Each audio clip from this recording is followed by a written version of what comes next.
un clásico es tienes que perseguir un sueño, ¿no? Pues yo creo que no necesariamente. Oye, si lo persigues, bienvenido sea. Pero puede ser algo mucho más pragmático. Desde luego yo esa es la sensación que tuve cuando emprendí. Fue algo como más pragmático. Eso no significa que no le pongas pasión, pero no necesariamente es de perseguir un sueño.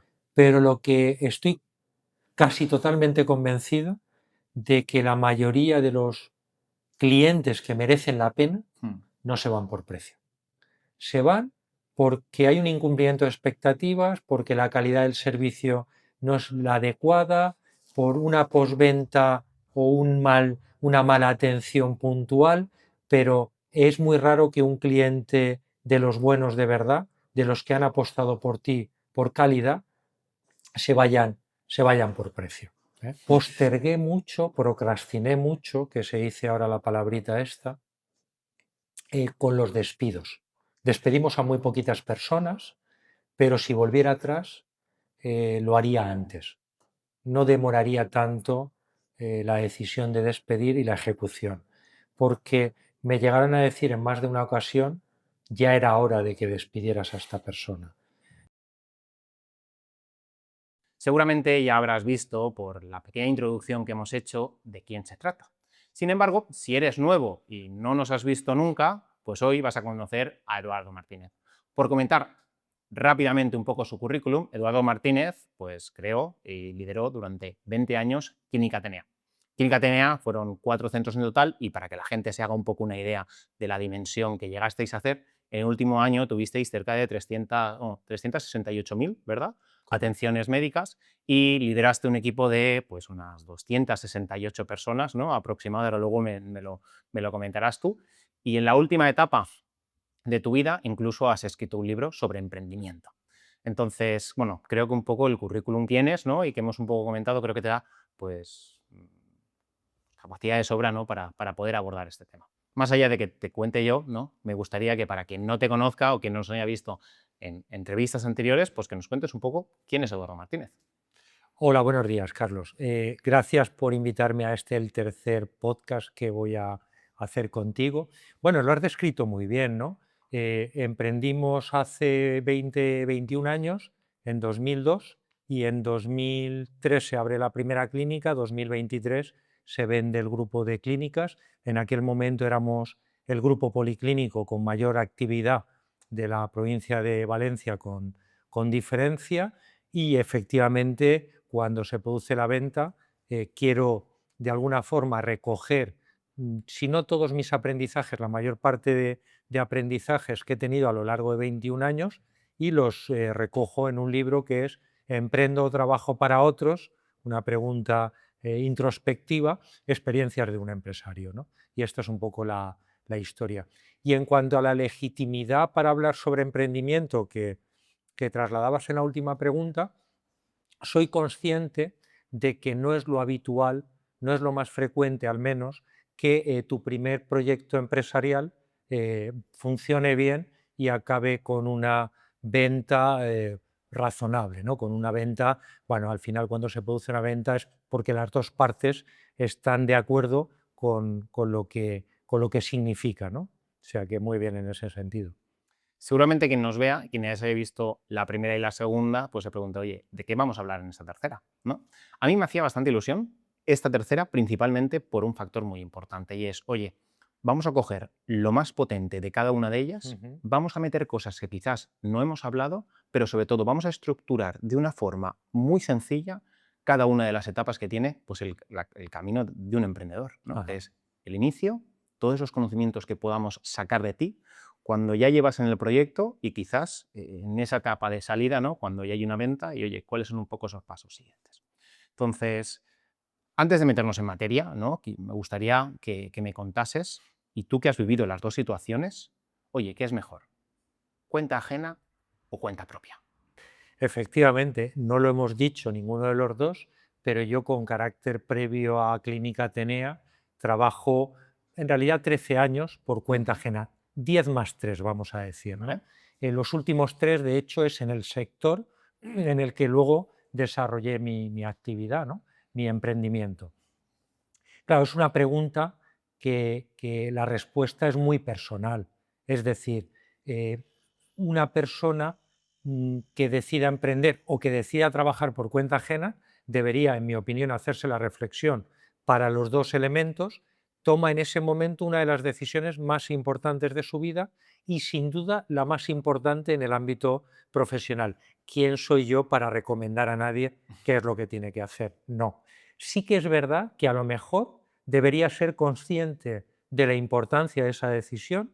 Yo no lo fui, es decir, no digo que fuera muy inconsciente, pero desde luego no hice una reflexión sesuda de qué camino me interesaba más desarrollar, y luego lo otro es coger esas ventajas e inconvenientes, esas recompensas, sacrificios que crees que te van a ofrecer cada uno de los dos caminos y elegir aquel que racionalmente más te atraiga, pero emocionalmente también. Es decir, que cuando eliges un camino, se puede volver al otro, obviamente, ¿no? No sin costes, pero se puede volver al otro. Tienes que elegir algo que tú te imagines que es una vida que te gustaría vivir, porque al final esto va de trabajo, que es una parte muy importante de nuestra vida. No sé si te he contestado, he dicho Has, muchas cosas. has contestado y hay una cosa que me ha gustado bastante y has dicho, oye, el camino que me gustaría vivir, la meta a la que me gustaría llegar, pero también has comentado un poquito antes y has dicho la palabra sacrificios, Mm. ¿no? Para llegar a ese punto, a esa meta, posiblemente por el camino, y sobre todo si la meta es ambiciosa, haya una serie de sacrificios. ¿Qué sacrificios has vivido? Sí, ¿Por qué me podrías hablar, mejor dicho, sí, de los sí. sacrificios? El concepto 24/7, el de estar trabajando todos los días de la semana con cierto nivel de intensidad, es real en cuanto a la cantidad de horas trabajadas, pero yo diría que eso no pesa. A mí lo que me pesó un poquito más dentro de ese sacrificio fue cuando estabas en tu vida privada y comías con tu familia o amigos, Ujú. que de repente suscitaba un tema que era interesante y tú ese tema te lo llevabas a la empresa. Se hablaba de protección de datos. Ostras, nosotros, que por cierto en el sector sanitario era muy delicado, ostras, nosotros lo tenemos suficientemente bien. Tipos de interés. Oye, pues hay un entorno inflacionista, van a subir los tipos de interés. Si tenemos endeudamiento a tipo variable, ¿en qué medida me afecta? Quiero decir que casi cualquier tema, un poquitín más, no de prensa rosa para que nos ¿Vale? entendamos, te lo traías a la empresa. Eso lo pude manejar mucho mejor de lo que lo manejé. Ese es un sacrificio. Otro sacrificio es renunciar a otros proyectos o actividades que te atraen, pero te desenfocan, te alejan de tu objetivo principal, que no es otro que hacer viable la empresa. A mí me han presentado proyectos y me han dicho, oye, ¿esto es compatible con hacer, por ejemplo, un doctorado? Son dos proyectos tan gordos que simultáneamente no se pueden llevar a cabo. Y luego no fue nuestro caso, pero el riesgo empresarial siempre está ahí. Es decir, Ujú. puedes tener que cerrar la empresa, ¿no? Si cierras la empresa, lo que ocurre es que te quedas sin el dinero que aportaste y sin trabajo. Y si han pasado años, ya no solo el dinero que aportaste, sino ese valor que tú atribuyes a esa empresa en funcionamiento, ¿no? Que de repente deja de tener valor y su precio al final es cero. Luego, por ahí mal. Eh, a pesar de no vivir esta situación, es una espada de Damocles que suele estar presente en todos los empresarios y en nuestro caso, en pandemia, bueno, pues fue aquello de cayeron tres Complicado. meteoritos, por lo de la metáfora de que teníamos tres clínicas en funcionamiento y nuestra hija me llegó a hacer la pregunta de, papá, vais a tener que cerrar la empresa. O sea que, quiero decir que a pesar de que nos fue bien, hubo momentos francamente difíciles. Me lo imagino que tiene que ser un momento muy complicado, no Sí. solo por la situación en casa, sino oye, por todo lo que hay detrás de ese cierre.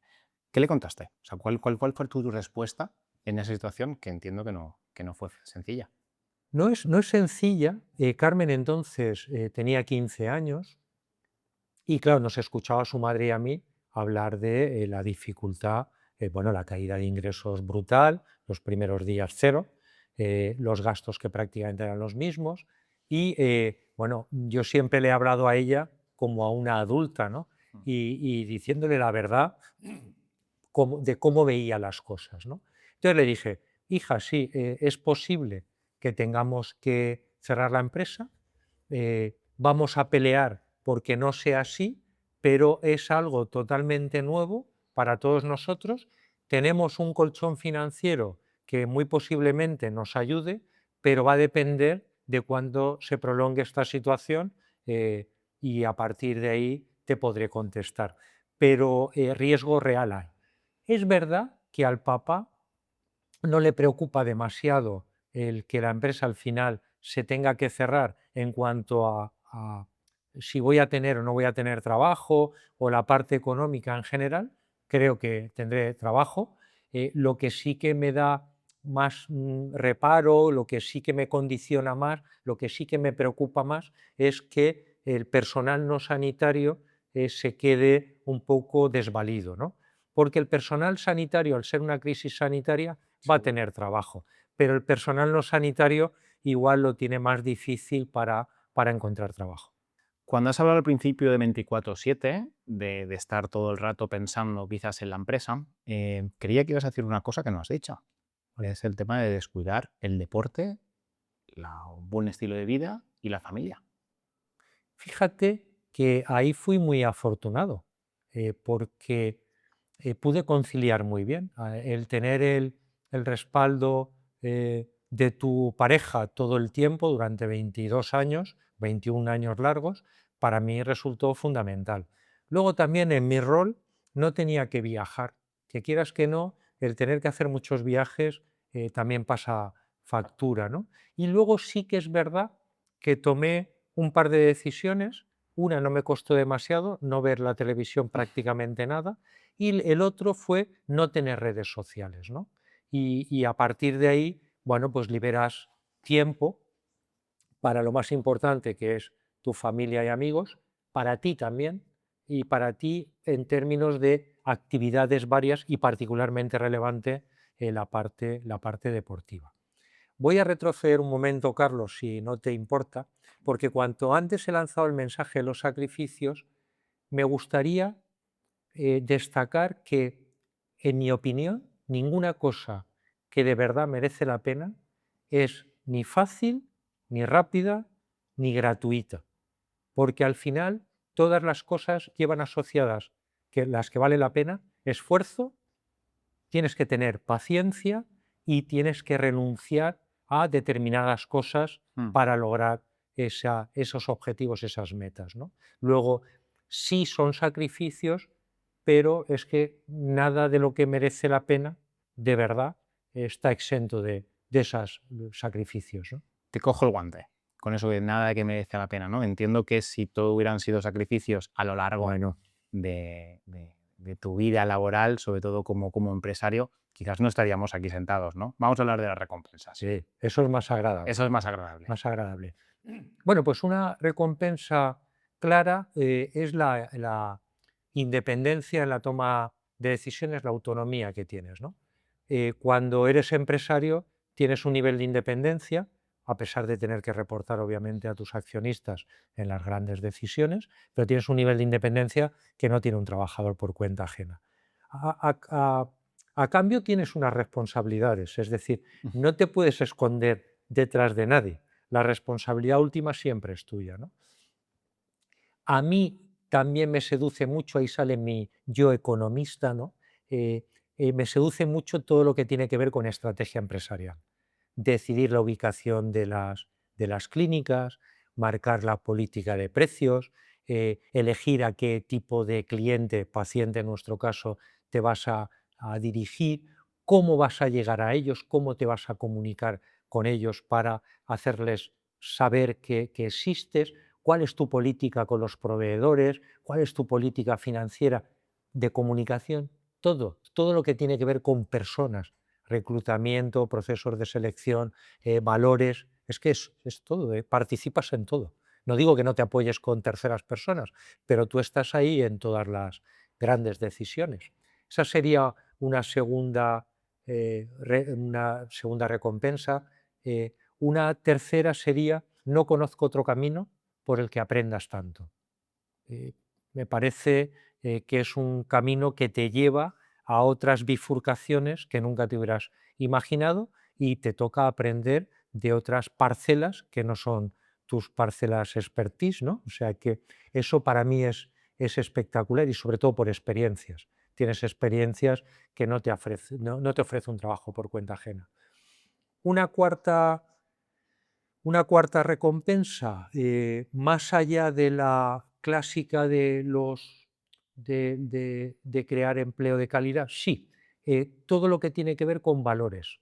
En mi caso, salí de otro proyecto empresarial porque habían valores que empezaban a no estar alineados con mi forma de entender la vida, ¿no?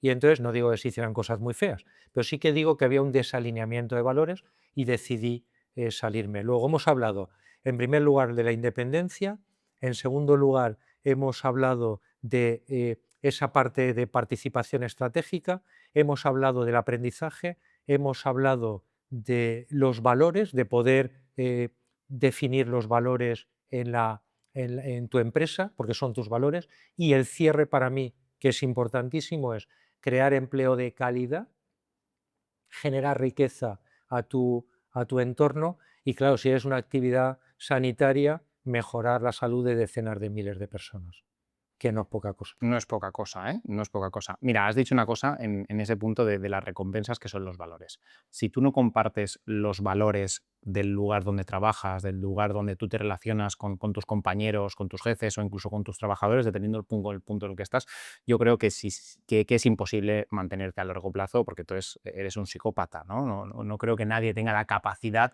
de dejar los valores fuera de la puerta de la oficina, entrar, convertirse en una persona totalmente diferente, cambiar el chip y luego salir y ser otro. Entonces, eso de los valores es muy importante. Totalmente de acuerdo. Me está gustando mucho esta introducción y antes de meternos en materia, donde teníamos ahí estructurados cada una de las partes, decir, oye, antes de empezar, durante y el post, quiero que hablemos de algo que recientemente publicaste en tus redes sociales, en este caso en LinkedIn, que era falsos mitos del emprendimiento. Ujú. ¿Me podrías traer alguno de esos falsos mitos? Fíjate que implícitamente en la presentación que has hecho, cuando hablas de el concepto, no lo has nombrado, pero en el fondo creo que todos pensábamos en el concepto startup, pues yo represento un negocio tradicional. Ujú. Eh, y lo que digo es que se puede crear una startup, por supuesto, pero se puede crear negocios, empresas tradicionales, igual que se puede crear una startup, ¿vale? Con ventajas e inconvenientes. Para mí muchas más ventajas la parte tradicional, el negocio tradicional, que la startup. El primero sería que pues las posibilidades de ser viable son infinitamente superiores. Pero bueno, no vamos a entrar en esa materia. Luego puedes emprender en un negocio tradicional y luego el elemento edad, eh, pues no necesariamente has de ser joven. Bueno, sí, cuando eres joven tienes más energía, tienes mayor capacidad de aprender y normalmente tienes ideas más innovadoras. Bueno, pero por esa regla de tres solo podrían emprender los jóvenes. Sin embargo, los que ya peinamos canas solemos ser más sabios. ¿Por qué? Porque hemos tenido experiencias en carne propia o nos han trasladado experiencias personas de nuestro entorno próximo, profesional o personal, que nos hace o nos facilita tomar mejores decisiones. Tan es así que es más probable que una empresa sea viable de nueva creación, impulsada por una persona con 40 o 50 años, que por un veinteañero. Y luego, además, cuando estás en la década de los 40 o en la década de los 50, como es mi caso, eh, si eres buena gente, sueles tener próximo otras personas que están dispuestas a ayudarte. Y tarde o temprano hay un momento de debilidad personal, de empresa, que te viene bien esa mano amiga. No se escucha tanto, quizás, a lo mejor, el tema de los emprendimientos de personas quizás más adultas que llegan y al final yo creo que nos quedamos con el sesgo de superviviente con esas personas jóvenes, ¿no? Correcto. El titular llama más, de una persona muy joven de unos 20 años que ha creado una super empresa y que ahora, día de hoy, es multimillonario, ¿no? Hay algún otro ¿Hay mito, ¿eh? algún otro Hay algún mito? otro, te lo digo. Sí, por Sí, supuesto. sí, es que los Te iba dos. a lanzar, te iba Ah, a ¿la ibas lanzar a más. lanzar? Sí, hombre, por supuesto. Sí. Te iba a Ah, decir, oye, ¿qué otros mitos hay tenemos más. ahora? Un clásico es tienes que perseguir un sueño, ¿no? Pues yo creo que no necesariamente. Oye, si lo persigues, Mm. bienvenido sea. Pero puede ser algo mucho más pragmático. Desde luego yo esa es la sensación que tuve cuando emprendí. Fue algo como más pragmático. Eso no significa que no le pongas pasión, pero no necesariamente es de perseguir un sueño. Otro ejemplo es que para emprender no has de tener miedo, ya has de tener todo el camino despejado, ¿no? Claro que todos los empresarios tenemos miedo en muchas situaciones, ¿no? Hay situaciones muy difíciles que nos toca dar ese paso y al final la valentía no es la ausencia de miedo, es actuar a pesar de tenerlo, ¿no? Entonces, se trata de ser valiente. Y luego otro que he escuchado también en más de una ocasión es, te la has de jugar todo a una carta, ¿no? Y digo, ostras, yo diría que te guardes para por si acaso, ¿no? Te guardes para segundas oportunidades porque si no sale bien tendrás la opción de reinventarte con una mochila fantástica de experiencias. Luego además te enfrentarás a esa situación con mucha más garantía de viabilidad posiblemente que la primera vez. Luego, no creo que sea necesario jugársela todo a una carta. Yo creo que ahí he dicho, Lo tendríamos, pues oye, la introducción yo creo que ha sido muy buena, potente. ¿sí? Sí, Vale. ya la gente se puede ya ir cogiendo y ir apuntando muchas cosas. Vamos a empezar. Va. A estas etapas que las hemos definido muy bien. Para ti, desde tu punto de vista, imaginémonos, ¿no?, que estemos ahora en ese punto donde queremos iniciar un proyecto. ¿Qué variables sí o sí debemos tener en cuenta? Yo diría que ahí te tienes que hacer varias preguntas. Se me ocurren 3 o 4 preguntas para abrir boca. La primera es, ¿tengo un producto o servicio que aporta valor a un mercado concreto? Ujú. El mercado puede ser muy pequeñito, puede ser un barrio, puede ser el mundo mundial, pero tienes que tener ese producto o servicio que aporte valor a ese mercado, el que sea. Si no lo tienes, no tienes nada. Una segunda pregunta sería, ¿conozco el sector? ¿Es algo de lo que no se suele hablar? O al menos yo no he escuchado hablar demasiado y para mí es importantísimo. ¿Por qué? Porque cada sector tiene unas normas, muchas veces no escritas, que desconocerlas te puede llevar a cometer errores fatales y una vez las conoces, sí que es verdad que las puedes transgredir, pero las tienes que conocer primero. Es decir, yo invito a todo el mundo a que conozca muy bien, pero muy bien es muy bien el sector en el que emprende. Y luego ya, si tiene que transgredir alguna norma, que la, Adelante. que la transgreda. Esa sería una segunda ¿Podrías ponerme ejemplos de esto de que esa has... transgresión. Sí, exacto. Pues mira, si te parece, te lanzo uno que fue muy potente, ¿no? Año 14 de actividad, ¿Vale? es decir, 2017, montamos Clínica Atenea 3 en el primer centro comercial, en el centro comercial El Osito. Ujú. Esto en España no existía, no existía hasta donde yo sé una clínica de nuestro tamaño que se hubiera montado en un centro comercial. Nosotros lo sabíamos que no era lo más habitual, pero fuimos pioneros y la verdad es que a pesar de que muchos de los actores del sector, teniendo en cuenta ya éramos conocidos y reconocidos, pensaron que nos habíamos equivocado. Y no nos equivocamos, afortunadamente nos salió perfecto e incluso nos animó a montar Clínica Atenea 4 en otro centro comercial. Una tercera es, ¿tengo un local óptimo? ¿He elegido bien o tengo la posibilidad de elegir de verdad un buen local? Y en esa elección, claro que la variable precio es importante, pero no es la más importante. Y ahí también he visto muchos errores, porque lo más importante es que tu cliente potencial esté dispuesto a ir al local que tú has elegido para ofrecerle tu servicio o tu producto. Si no consigues llevar a tu cliente potencial a ese local, por muy barato que sea, por muy chulo que lo hayas dejado, por muy confortable que resulte, no te va a ir bien. Y luego, por supuesto, facilitarle el acceso en la medida de tus posibilidades, que tenga fácil acceso.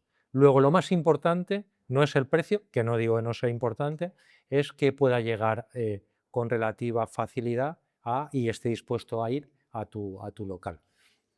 Y el cuarto es el plan de negocio. Esto a los sanitarios les gusta menos, a los que no tienen formación económica les suele gustar un poquito menos, no tanto la parte cualitativa como la parte cuantitativa del plan de negocio, ¿no?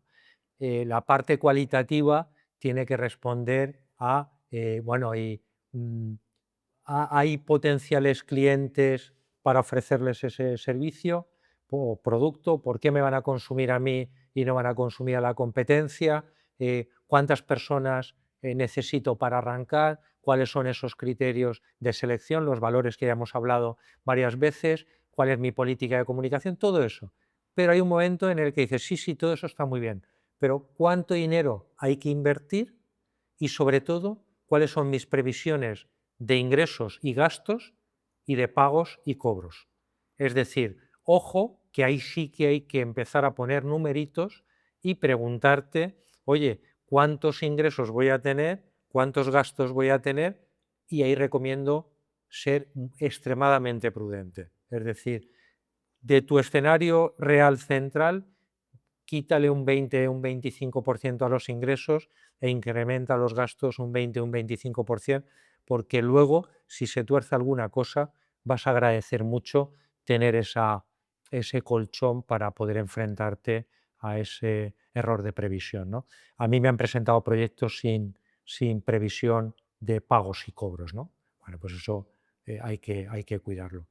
Y ya con ese plan de negocio vas a tener, bueno, primero vas a tener un documento útil para ti y para poder presentar a entidades financieras, a bancos y a potenciales inversores, eso por supuesto, pero además es que vas a tener una primera fotografía valiosísima de la viabilidad del proyecto y de las necesidades de financiación.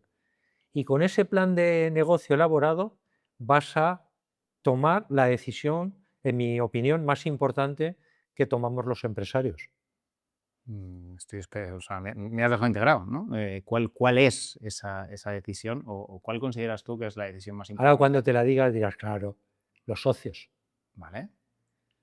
Decidir si vas con socios o vas solo, en mi opinión, es la decisión más importante que toma un empresario. Ujú. Mi recomendación es, si puedes ir solo, ve solo.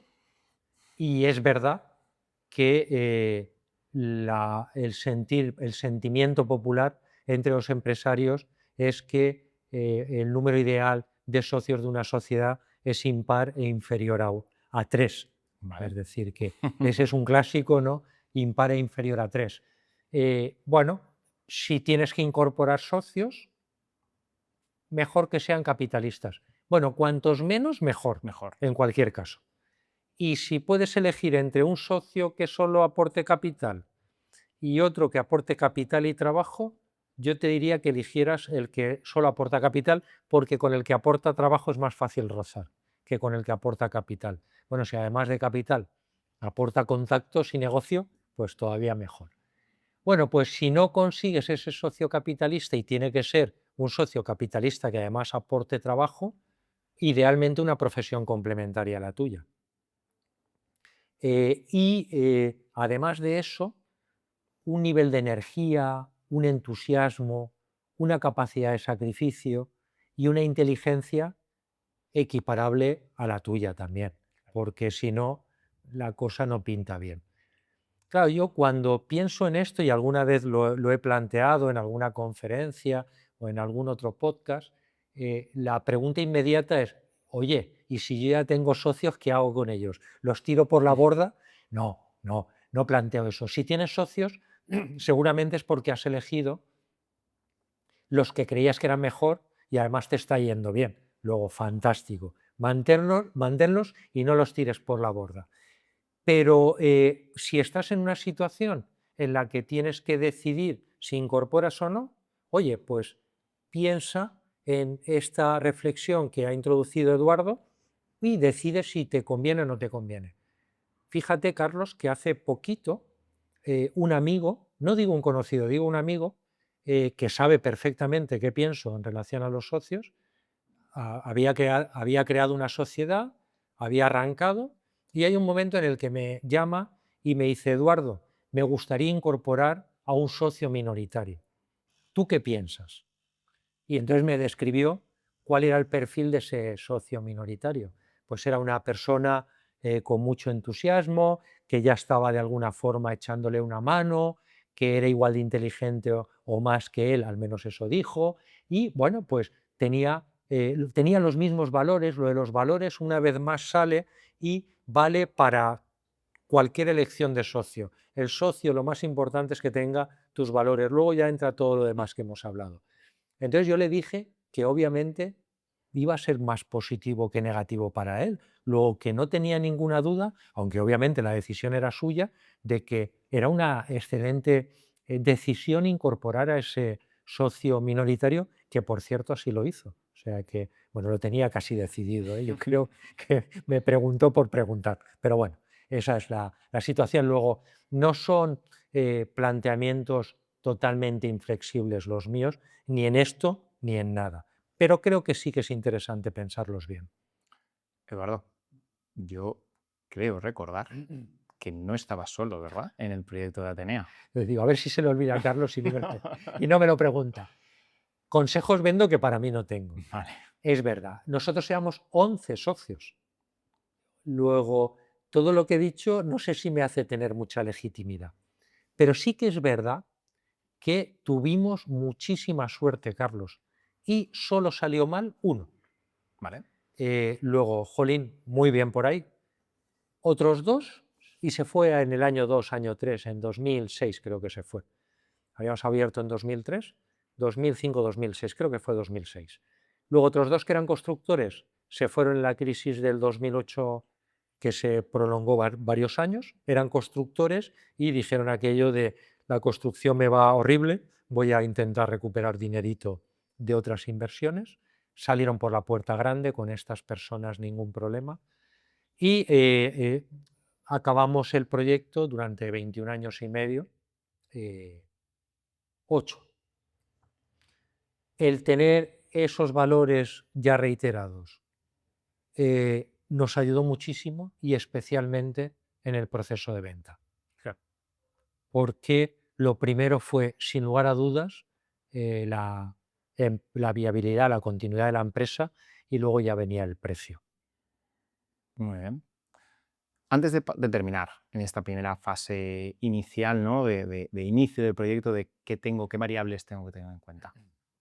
¿Crees que las hemos tocado todas? ¿Nos hemos dejado Bueno, yo alguna? añadiría alguna que Vale. igual se consideran menos porque son más intangibles. Tienen que ver con el respaldo de tu pareja si vives en pareja. Para mí resultó fundamental el sentirme apoyado por mi pareja desde el principio hasta el final, porque quieras que no, muchas veces te traes el trabajo a casa y el trabajar en equipo siempre viene muy bien. Además de esto, recomiendo preguntar, relacionarte con otros empresarios que seguramente van a tener eh, voluntad de ayudarte. Yo creo que uno de los mayores sueños de un empresario es poder ayudar a otro que está arrancando, ¿no? Desde luego ese es el mío y a lo que estoy dedicando una parte importante de mi tiempo. Y también el leer, y digo leer en primer lugar, libros de empresarios, emprendedores que ya han recorrido el camino que tú estás iniciando en este momento o que ya estás recorriendo, ¿no? Porque te van a aportar ideas aplicables a tu empresa. La alternativa o el complemento puede ser un podcast, ¿no? que normalmente para la gente joven suele ser más cómodo, ¿no? Llega más. Pero la ventaja que tiene el libro es que puedes tomar notas, te paras más, reflexionas más. No digo que en el podcast no te puedas parar, pero el libro, mi preferido, y como alternativa o como complemento el podcast de esos podcasts de emprendimiento, lógicamente. Yo esto no lo hice, ¿eh? Este tercer punto de escuchar o leer, no lo hice, lo estoy haciendo ahora. Y bien, Muy bien, sigo aprendiendo, sigo aprendiendo. qué bueno. Doy por terminada esa etapa. Muy bien. Voy a la siguiente etapa. Ya han pasado unos años. Ya tengo mi clínica creada o mi negocio, ya tengo clientes, ya tengo un volumen de negocio considerable. Las cosas más o menos me van bien, o quizás no tan bien como me gustarían, pero bueno, ya tengo una previsión de que esto va para rato. ¿Cuáles son para ti, o cuál sería para ti, si tuvieras que elegir uno, el elemento estratégico puro de negocio que recomendarías o el más importante? Fíjate, el puro de negocio, el puro de gestión, para mí sería dinero extra disponible en la cuenta corriente. Es ¿Vale? decir, tener un colchón financiero, tener una tesorería saneada, sería el más importante. Ese oxígeno extra es el que nos permitió, bueno, por supuesto, pagar en plazo y forma a todo el mundo, trabajadores, proveedores locales, ojo que es muy importante a ese proveedor local, cuando tú además ya empiezas a ser un poquito grande, pagarle de forma muy ágil. A los trabajadores les pagábamos 2, 3 días antes de final de año y cumplir las obligaciones, por supuesto, con las administraciones públicas, con las entidades financieras, etcétera. Luego, tener dinero es una obviedad, pero está muy bien. Luego, también te permite tomar decisiones sin depender de un tercero, sin depender de una entidad financiera, ¿no? Luego, o un inversor. Bueno, tienes el dinero, hay una oportunidad, crees que tienes que invertir en un determinado bien, lo haces y punto, ¿no? Y eres mucho más ágil en esa decisión. Luego igual te apalancas, le pides dinero porque te interesa, por lo que sea, pero ya tienes tú la libertad de poderlo hacer así. Y lo que para mí es más importante es, además de lo anterior, que no es poca cosa, sobre todo el primer punto, el tercer punto es superar imprevistos. Ese dinero disponible te permite superar imprevistos. Y tarde o temprano, en Vale. el devenir de una empresa, hay situaciones críticas, externas o internas, las puedes generar tú. Nosotros tuvimos tres muy gordas en 2006, en 2011/2012 y en 2020 con la pandemia. Y claro, tener esa posición financiera Un poco más sólida, sólida ¿no? nos permitió sortearlas infinitamente mejor. ¿Qué otros elementos? Además de esa tesorería disponible, ese dinero extra en la cuenta corriente, diría que es muy importante tener un espíritu de mejora continua, y ahí relaciona muy bien la innovación. Y también mi recomendación es que te posiciones por calidad, no Vale, por precio. vale. Dentro, si te parece, las desarrollo un poquito.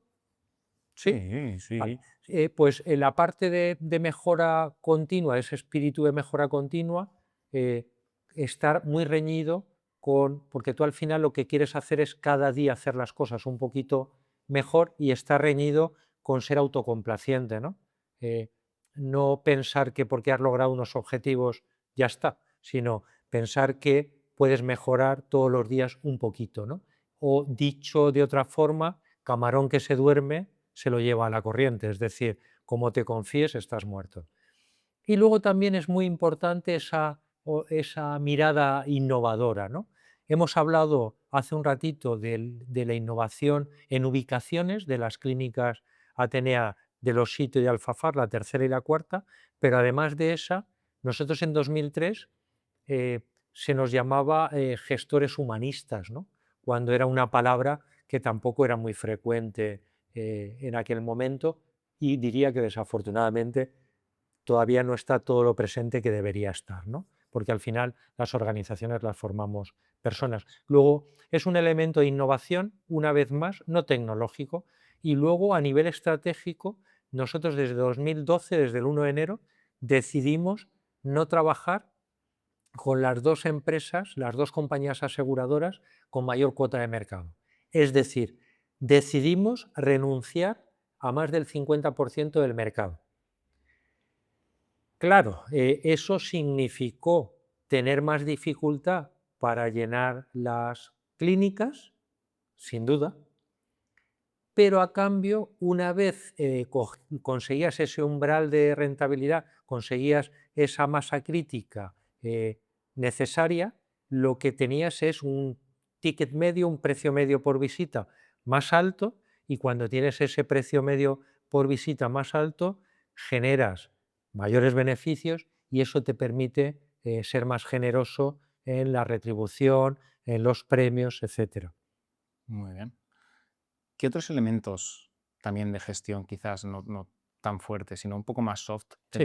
deberíamos de tener en cuenta? Fíjate que lo he definido, pero no lo he descrito, perdona Carlos, que es el tema de diferenciarnos por calidad. ¿Vale? Cuando te diferencias por calidad, que es el tercer elemento hard, el más de gestión, cuando te diferencias por calidad, tienes menos competencia, porque la mayor competencia está en los niveles no excelentes.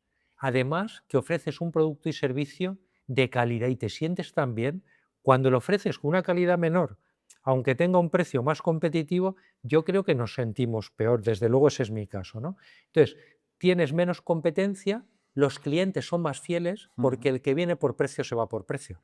Entonces, vas a tener clientes seguramente más fieles, va a ser difícil que dejen de consumirte y luego vas a conseguir mejores beneficios, una vez más, con esta estrategia que de la otra forma, y a partir de ahí ya decidirás tú lo que haces con ellos. Lógicamente, una parte la tendrás que destinar a reinversión, sobre todo al principio, o más con mayor protagonismo al principio, y luego ya te toca retribuir el capital, que hay que retribuirlo. Y hay que retribuirlo aunque seas tú el único socio. Una cosa es lo que percibas por tu trabajo y otra es lo que percibas por tu aportación al capital social. Eso también hay que retribuirlo. ¿Cuáles son para ti esos que quizás no son tan hard, sino un poco más soft? Están quizás muy pegaditos a los primeros, pero que también son muy importantes como elementos estratégicos. Mm. Como intangible, el número uno, pero también es como intangible y como no intangible, o ¿Vale? sea, para mí lo más importante con diferencia en todas las empresas son las personas. Pero son las personas de verdad. Y si son las personas de verdad, lo primero que tendrás que hacer es seleccionar bien, y eso significa elegir buenos profesionales, pero sobre todo buenas personas, alineados con los valores una vez más, y una vez dentro, crear ese clima, contribuir a que se sientan súper a gusto en tu organización y estén dispuestos a hacer por la organización casi cualquier cosa.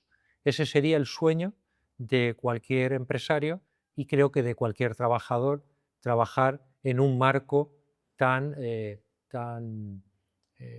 arropado, tan positivo, con ese buen clima laboral. Mira, a mí me gusta una cosa lo que has comentado y es que es mi opinión, desde el primer día, ¿no? Cuando yo creo mi organización, en este caso Clínica Atenea o Talent Clinics en nuestro caso, realmente no existe. Quien lo crea son las personas y cuando yo voy a la recepción de Clínica Atenea, eso es Clínica Atenea y eso Mm. es lo que el paciente en ese caso percibe o el doctor o la persona de administración y gestión. Fíjate que has dicho una cosa muy, muy importante, por supuesto relacionado con Talent Clinics y también con Clínica Atenea. Has hablado de las personas y has hablado no solo del personal sanitario, has hablado también del personal no sanitario, ¿no? Que parece que sean poco importantes en un Mm. contexto sanitario y son fundamentales. Nosotros nos sacamos un 9,2 durante 20 años de valoración media por parte de los pacientes, 9,2 sobre 10, porque los médicos, los sanitarios en general, prestaban un fantástico servicio, pero también porque el personal no sanitario hacía de forma fantástica su servicio. Si no, no lo hubiéramos logrado. Y relacionado con todo lo anterior, cuando tú tratas bien a la gente Ujú. y vienen mal dadas, normalmente esas personas te van a ayudar. Desde luego ese fue nuestro caso. Llega Ujú. pandemia, caída bárbara de ingresos, los gastos prácticamente los mismos, y yo le pedí a todo el mundo que hiciera lo que pudiera. Oye, pues cógete vacaciones, pídete una excedencia, redúcete la jornada, lo que puedas en función de tu contexto. Sé que te estoy pidiendo un esfuerzo, pero no te pido qué, te pido solo que lo tengas en cuenta y que hagas lo que puedas. La respuesta mayoritaria por parte de todo el mundo fue: cuenta conmigo. Es muy potente, ¿no?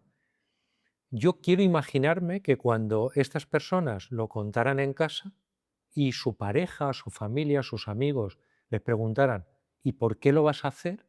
La respuesta fuera un: porque ya lo han hecho por mí o porque lo harían por mí. Piensa que en ese momento, Carlos, nosotros ya llevamos 17 años de actividad. Claro. Entonces, nuestro equipo, nuestra gente sabía quiénes éramos, cómo nos comportábamos, e imagino que a eso contribuyó esa respuesta alineada con esa señal de socorro, ¿no? Bastante potente que un trabajador o un colaborador o alguien de tu empresa diga, oye, cuenta conmigo, vamos a remar todos juntos para sacar esto adelante, ¿no? Yo creo que un poco, y me quedo con lo que tú comentabas, de que para conseguir esto lo que se necesita es seleccionar primero a la persona correcta o que tenga un poco los mismos valores que tú y sobre todo, antes de pedir, haber dado durante esos 17 años, ¿no? Sí, sin duda, lo has descrito muy bien. Si tuviera que decir, a modo de resumen, dos ideas: que se sientan muy a gusto en tu empresa va a ayudar, y que tengan la sensación de que ante las dificultades va a estar ahí la empresa, vas a estar tú como líder para dar la mejor versión. Serían las dos grandes Las columnas, dos ¿no? grandes columnas. Perdón porque te he sacado un No, no, poquito. no, en absoluto. Estábamos con el tema de soft, ¿no? De elementos estratégicos. ¿Qué más dirías, aparte de las personas? Pues aparte de las personas, el que tú como líder tengas esas cualidades y habilidades que en mi libro hablo de 22, hoy no voy a Ujú. hablar de 22 porque la gente se nos aburriría, pero sí que son importantes puntuar con buena nota en la mayoría de ellas, idealmente en todas ellas. ¿De qué cualidades y habilidades hablo? Pues te pongo 3, 4 ejemplos. Disciplinado, hace lo que toca cuando toca, el tiempo que haga falta y aunque no le apetezca. Eso es una persona disciplinada. Es importantísimo ser disciplinado. Humilde, la humildad es la virtud que consiste en el conocimiento de las propias debilidades y limitaciones y actuar acorde a ese conocimiento, ¿no? No hacer el efecto Dunning-Kruger, ¿no? Que si tu confianza sobre una materia es superior a tu conocimiento real, vas a tener problemas, o qué atrevida es la ignorancia. Ojo, que no digo renunciar a ser grandes, digo ser grandes siendo humildes. Luego está la resiliencia. Es capaz de recuperarse de situaciones adversas y de seguir avanzando hacia el futuro con paso firme. Las dificultades siempre llegan. Se trata de continuar muchas veces aunque no se tenga fuerza. Y luego la ejemplaridad. Como líder del proyecto vas a ser muy observado, podrán dudar de lo que digas, no de lo que hagas. La mejor forma de decir es hacer. Ser ejemplar es fundamental. Bueno, no te quiero, ¿no? Volver a decir un poco, pero creo que también meteríamos ahí los Sí, valores, sí. ¿no? Sería, Entiendo. sería el tercer elemento, pero como lo hemos nombrado tantas veces, pero es fundamental, sin duda. Mm. Eduardo, una pregunta. Desde tu punto de vista, cuáles son un poco lo que has visto, porque yo sé que actualmente incluso tienes una parte, ¿no? de asesoría, de mentoría, quizás de seguimiento de proyectos e incluso dentro de tu experiencia, ¿cuáles crees que son los errores más frecuentes que suelen cometer los emprendedores y empresarios? Mm, Sí, es demasiado frecuente descuidarse. ¿Vale? Descuidarse es no atender adecuadamente esos buenos hábitos que deberíamos tener muy presentes todos nosotros, ¿no? No comer bien, comer como cualquier cosa, eh, no descansar suficientemente, el sueño es uno de los grandes olvidados, hay que dormir lo que toca, porque además el descanso es el que más correlaciona con mejores decisiones. Si estás descansado, el raciocinio actúa mejor que cuando estás muy cansado, donde ahí el componente emocional es el que domina las decisiones y tomamos mucho peor decisiones, muchas peores decisiones cuando estamos cansados o cuando no. Y el deporte. Y además hay una cuarta pata que tiene que ver con descuidar a nuestra familia y amigos. ¿Vale? Cuidado con esto que también sería una pena, ¿no? Luego, descuidar nuestro entorno sería una de las, creo que más dramáticas, y que hay que tener muy presentes. Hay otra que es la de un error muy frecuente, es el de ser mujer, hombre, orquesta durante mucho tiempo, ¿no? Bueno, al principio casi que es inevitable, ¿no? Pero cuando ya pasan unos meses, algún año, no puedes seguir siendo mujer, hombre, orquesta, porque seguramente si lo eres, estás dejando de hacer otras cosas que posiblemente aporten mayor valor añadido a la empresa, o a lo mejor estás haciendo cosas que dices, oye, ¿de verdad merece la pena estar haciendo esto por lo poco que representa para la empresa? Ahí también está el concepto de delegar, elegir el momento en el que delegar qué cosas, ¿no? Y el coste de oportunidad, que es aquello que dejas de ganar o de disfrutar cuando decides hacer lo que estás haciendo. Yo la parte de delegación la hice regular y la parte de coste de oportunidad es un concepto muy bonito, pero tampoco lo hice bien. Es decir, que delegué tarde, pero bien, luego mal. Y, y fíjate que incluso facturaba una parte de la facturación durante los 3 4 primeros años de actividad, cuando ya era una empresa con 40 o 50 personas. O sea que fíjate lo mal que lo hice, Carlos, pero bueno, es lo que hay. Se puede decir que los primeros 4 años de Clínica Atenea tenían a un administrativo muy caro. Sí, sin duda, sin duda, sin duda. Qué mal lo hice, Carlos. Bueno, y luego aparte de estas dos, diría que es muy frecuente eh, perder capacidad de escucha porque vas corriendo como un pollo descabezado, ¿no?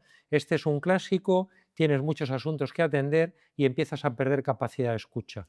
Y creo que es un error gravísimo Ujú. porque lo que más recuerda a la gente es cómo los tratas, y dentro de cómo los tratas es cómo los escuchas, ¿no? Todo el mundo tiene que saber que el número uno de la empresa está ahí para escucharlos, para atenderlos cuando tienen un momento de dificultad grande, ¿no? Eso para mí es fundamental. Cuando escuchas con todos los sentidos, con el corazón también, el impacto que provocas en la otra persona es inolvidable, ¿no? Y además tú te sientes muy bien también, por supuesto, ¿no? Hay una frase que dijo un activista que se llama o se llamaba Maya Angelou, que es la gente olvidará lo que dijiste, olvidará lo que hiciste, pero nunca olvidará cómo le hiciste sentir. Y cuando escuchas a alguien, le haces sentir muy bien. Esto lo añado yo, ¿eh? Muy bien. Entonces, y luego hay un cuarto que tiene que ver con que, y esto en los tiempos actuales es así, todavía más, es que somos muy impacientes. Ya. Y las cosas, la mayoría se tienen que cocinar a fuego lento, ¿no? Y luego además tendemos a sobreestimar lo que somos capaces de hacer en un año y a subestimar lo que somos capaces de hacer en una década. A los proyectos hay que darles un poquito de tiempo. En una década puedes hacer casi cualquier cosa que te plantees. ¿Qué otros errores podrías decirnos, Eduardo, pero más ligados a lo que es la gestión, que suelen cometer los empresarios o emprendedores que llevan años en su proyecto? Voy a ver si te los enuncio y luego los desarrollo. ¿Vale? Uno sería el confundir facturación con beneficios, ¿Vale? otro sería el miedo a subir precios, otro sería descuidar el core del negocio por explorar, otro sería el miedo a deshacerse de clientes antieconómicos.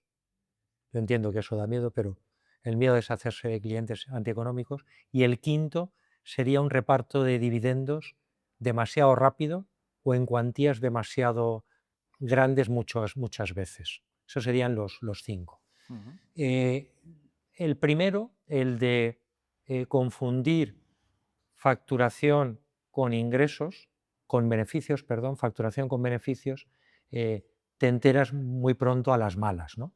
Es verdad que los que tenemos formación económica no solemos confundirlo, pero es muy frecuente entre los empresarios que acaban de empezar, luego lo aprenden obviamente, el confundir concepto de facturación y beneficios. Facturo mucho, me va muy bien. Bueno, habrá que mirar cuánto tienes de gastos para saber si te va muy bien, ¿no? Luego el tema del precio, el miedo a subir el precio. Eh, Creo que no hay que tener demasiado miedo a subir el precio. No sé lo que piensas, que me miras así. Te miro así porque realmente, bueno, te voy a preguntar dos cosas. Sí, La segunda te voy a preguntar sobre el precio porque sí que es verdad que a nosotros nos ha pasado y actualmente nos pasa que nos da miedo, nos acojona, perdón por la palabra, el decir, oye, vamos a apretar un poquito más, vamos a realmente para tener esa rentabilidad, no para ganar más, sino para tener quizás esas rentabilidades en ciertos servicios que quizás, oye, pues no están dando los beneficios que nos gustaría. Pero primero te voy a hacer una, y es, ¿qué opinas o cuál es tu opinión sobre compartir la facturación con tus trabajadores o con la organización, ser libros abiertos en ese punto? ¿Crees que es algo positivo? ¿Crees que muchas veces ellos no van a entender esas facturaciones y se puede generar algún tipo de confusión? es una pregunta para la que no tengo respuesta. Nosotros en Atenea no hablábamos tanto de facturación, de gastos, de beneficios, hablábamos de actividad, Mm. hablábamos de satisfacción de los pacientes y hablábamos de que las cosas iban mejor o peor y lo que había era, a partir de determinados momentos ya de la historia de la empresa, premios y una retribución por encima de convenio. Muy bien. Luego, de alguna forma, se estaba repartiendo esos beneficios, ¿no? ¿Vale? No es económicamente un concepto Sí, sí, correcto, sí, ¿no? sí. Pero es verdad que... Entendible. ¿eh? No es quizás, no es, pero es entendible. Exacto. Y luego ya vienen con los beneficios Ah, reales, si hay dividendos o se reinvierte en la empresa o qué parte y qué parte. Pero cada empresa tiene que hay que decidir decirlo. el que... No es fácil, ¿eh? No es fácil explicarlo, ¿eh? Pero cada empresa creo que debe decidir dónde Sí, se siente cómodo. Imagino que cada empresa y cada empresa con qué tipo de trabajadores claro. tiene y en qué medida van a ser capaces de entenderse esos Esos resultados, ¿no? resultados. Yo decía un poco porque lo que decías, ¿no? De ese primer error, que muchas veces los emprendedores, o nosotros los empresarios, o considero un emprendedor más que empresario, em, te diría que hay veces que eso nos llega a las malas, pero quizás a lo mejor al trabajador nunca le llega y se genera a lo mejor una visión del negocio totalmente irreal a lo que luego Sí. realmente es. Y luego la siguiente, que me has visto que he cambiado la cara y has cortado enseguida, pues da Bueno, miedo subir los precios, ¿no? subir los precios, sí. Bueno, yo lo entiendo, pero lo que estoy casi totalmente convencido de que la mayoría de los clientes que merecen la pena Mm. no se van por precio. Se van porque hay un incumplimiento de expectativas, porque la calidad del servicio no es la adecuada, por una postventa o una mala atención puntual, pero es muy raro que un cliente de los buenos de verdad, de los que han apostado por ti por calidad, se vayan por precio, ¿eh? Bueno, y además de esto, estábamos hablando de descuidar lo que es el core del negocio. Claro que hay que explorar, pero no desatendiendo lo que funciona. Se trata de buscar ese equilibrio entre explotar lo que funciona y explorar nuevas oportunidades de negocio. Luego está lo del cliente antieconómico. Tampoco es fácil tomar la decisión de deshacerte de un cliente antieconómico. Si me preguntas si nosotros lo hicimos, sí que lo hicimos. Es verdad que nos empujaron bastante, pero aún tuvimos la oportunidad de decir sí, ¿no? Era un cliente que representaba un 10 y casi 7% de la facturación y alrededor del 31% de la actividad. Luego el precio medio era muy bajito. Bueno, pues aún nos pidió bajar precios, a lo que obviamente dijimos que Que no, no. que no estábamos dispuestos, ¿no? Y así lo hicimos. Oye, eso supongo que tuvo una serie de consecuencias. Que de repente un cliente que representase una cantidad ya no tanto de facturación, sino de actividad tan alta, y pues de repente un 30% se esfuma. ¿Y qué haces con esa gente? Ujú. Pues fue un momento, fíjate que muchas veces, tipo azucarillos en los cafés, ves lo Ujú. de ¿qué es un obstáculo? ¿Qué es un obstáculo o una oportunidad? ¿No? Y depende cómo lo mires. Pues la verdad es que la mayoría de las veces hay obstáculos que te tropiezas con ellos. Claro. Hay otros que dices, bueno, este lo tengo que sortear, sea como sea. Pero hay otros que realmente sí que se convierten en oportunidad. Claro, esto fue un obstáculo mayúsculo, ¿no? ¿Por qué? Porque teníamos que decidir qué hacíamos. Y lo primero es qué hacíamos con las personas que nos sobraban. Porque de repente, no digo que el 31%, pero un 20 o un 25% de personal sobraba, ¿no? Y nosotros no queríamos prescindir de ese personal y, bueno, pensamos, oye, ¿podemos hacer otra cosa que no sea tener que despedir a gente fantástica? Sí, vemos que hay una oportunidad en Torrent, nosotros entonces solo estábamos en Aldaya, porque nos están viniendo pacientes desde Torrent hasta Aldaya, luego de la ciudad están viniendo al municipio y eso significa que hay una oportunidad de mercado allí, hay demanda insatisfecha Ujú. y creemos que podemos ir. Entonces, eso, unido a que teníamos una tesorería saneada y teníamos un rating de 18 sobre 20, una valoración por parte de las entidades financieras muy altas, que nos permitía acceder a financiación, más el dinero que teníamos disponibles, nos empujó a abrir Torrent. Y bueno, sí, el primer año, primero no despedimos gente, que era lo más importante para nosotros. El primer año perdimos dinero, poquito más de lo que habíamos previsto, pero tampoco mucho más. Y el segundo año ya dimos resultados positivos, testimoniales, pero positivos. O sea que muy bien. Qué bien, Mm. qué bien. Y luego nos quedaría el reparto de dividendos, ¿no? Mi consejo es no repartir dividendos los primeros años.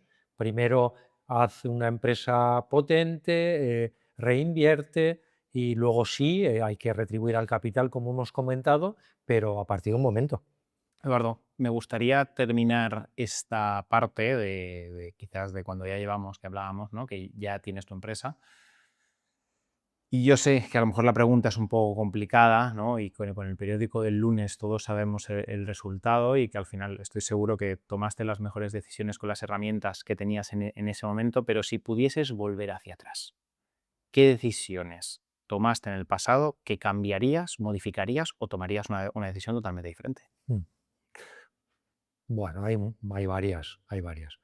Eh, Delegaría antes, ¿Vale? lo he comentado, delegué tarde, creo que delegué en las personas que en ese momento creía que eran las óptimas, pero al hacerlo tarde lo hice mal.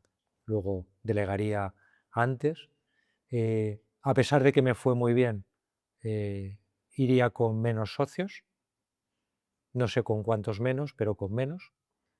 Luego la parte de socios también. Teniendo en cuenta que los trabajadores son, sin lugar a dudas, lo más importante, me formaría y formaría a mi equipo en selección de personal, ¿no? Eh, Postergué mucho, procrastiné mucho, que se dice ahora la palabrita esta, con los despidos. Despedimos a muy poquitas personas, pero si volviera atrás, lo haría antes. No demoraría tanto la decisión de despedir y la ejecución, porque me llegaron a decir en más de una ocasión, ya era hora de que despidieras a esta persona. Entonces ahí el mensaje es, despide rápido, ¿no? Selecciona lento, recluta lento, pero despide rápido, ¿no? Y yo ahí eso lo hice mal. Luego me creí un poco Superman en cuanto a mi capacidad. Si volviera atrás, sería consciente, más consciente de que hay unas limitaciones físicas e intelectuales. Además, esto se produjo con la apertura de la tercera clínica. Bueno, pues en un momento dulce, las cosas iban muy bien, pero claro, 2 clínicas en funcionamiento, más la apertura, el lanzamiento de una tercera, en el mes 8, en el mes 9, me quedé literalmente sin gasolina en el depósito.